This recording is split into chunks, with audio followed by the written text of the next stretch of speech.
Hello everyone, it's Jaimas, and welcome to Gundam Battle Academy. In today's episode, we're going to be discussing the basics of the base system, as well as ejections and repairs. The base for each team is represented by a landed Medea-class transport on ground maps, and a spaceborne Columbus-class transport in space maps. While they have a similar role, they also have very different stats. The Columbus is significantly harder to destroy from the outside. The base serves as a drop point that's always available, even if you have no current capture points, as well as an active repair center for your team. The repair zone for the Medea seems to be a fairly substantial area on the left and right sides of the Medea's cockpit. So if you get directly in front of the Medea's cockpit or behind the tail boom, you will not repair. The Columbus class is nowhere near as selective, and as long as you're close enough, it will work. In any case, once you're within the repair zone, just park yourself there and don't shoot or charge a weapon, and you will gradually heal and recover your part damage.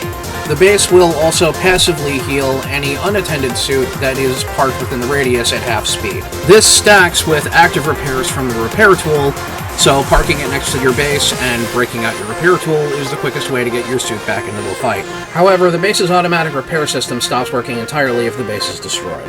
The base itself is an important objective for the enemy team.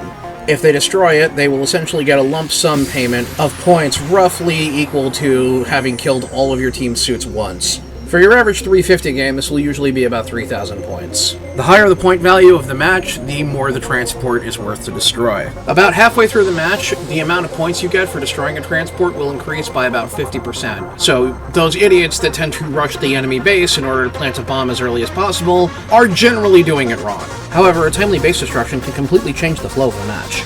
There are two ways to destroy a base. The first, and most obvious, is to simply attack the transport from the outside. The bases have extremely high resistance to melee attacks, mostly to prevent them from just being spammed to death by heavy attackers, but while they're extremely durable, they will take damage from enemy fire. You can see how much health a base has by the little gauge right under the team score. As the base takes damage, this will deplete, and eventually the base will be destroyed entirely. Unfortunately, while there are several suits that are very good at inflicting base damage, most notably ones like the Palace Athene and Prototype Starkjagen, the sheer durability of the base means taking it down this way is generally pretty inefficient. The alternate, and much more common way to take out the base, is to dismount your suit and go plant a bomb on the enemy transport. For this, you'll need to either plant it in the back of the cargo compartment in the Medea, or alternately, right behind the engines for the Columbus. Once it's armed, the bomb will tick down, and after a minute, will destroy the enemy base. However, you haven't destroyed it yet, and the bomb can be disarmed. It takes about 12 seconds, give or take, to disarm the bomb. The actual disarm only takes about 10 seconds, but when you factor in positioning and making sure that you got the command held down right, it adds up to roughly 12 seconds. Because of this, during a base bash, SOP is to protect the bomb. You can do this both in a mobile suit or outside of it. In one, if your suit has something like cracker grenades or hand grenades, that's the easiest way to take out an infantry. Just land the general area and it will usually take them out. Psychomu weapons and weapons with splash are also really good at taking out infantry, as are head Vulcans with ASL.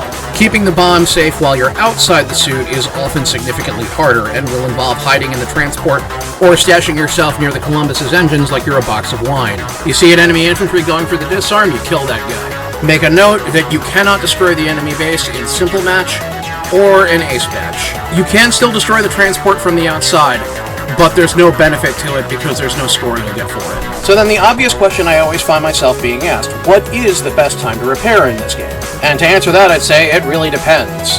An ace match where your ace is low on HP, that's usually worth allowing them to head back to base and repair, especially if you're in the lead at that point. If you're in the middle of a slugfest on basic or simple match, then probably it's better to go out with a bang. You gotta remember that getting out to repair your suit means that your team is generally down a team member for the duration of that. The exception is simple match, which is if you crouch someplace and wait long enough, you'll just start auto-repairing on the spot. Similarly, if you're forced back to the repair zone on any normal match, you can always just camp near the transport to auto-repair, even if you're not actively getting out of your suit to do it. Just be sure to remember where the repair zones are, to the left and right of the cockpit on the Medea, and anywhere that's close enough on the Columbus. All this brings me to the other question I'm usually asked, which is, Jaimas, when's the best time to eject? Usually, if your suit's about to be destroyed, and you can get an objective by hopping out, that's usually the time to do it. But you gotta play it safe. A smarter team will realize that you just hopped out of a critically damaged suit, and leave that suit there. You can't call in a new one while it's there, so they can often use this to hamstring your movement. That said, more perceptive enemy teams will also realize exactly what you were trying to do in the first place, whether that be to cap a point stealthily or instead go for a base bomb. Remember, you are incredibly vulnerable outside of your mobile suit. Simply getting bumped by a mobile suit that happens to be running past you can one-shot you. So eject with care and remember the risks. Stay tuned for next time when we'll be discussing the neutral vehicles.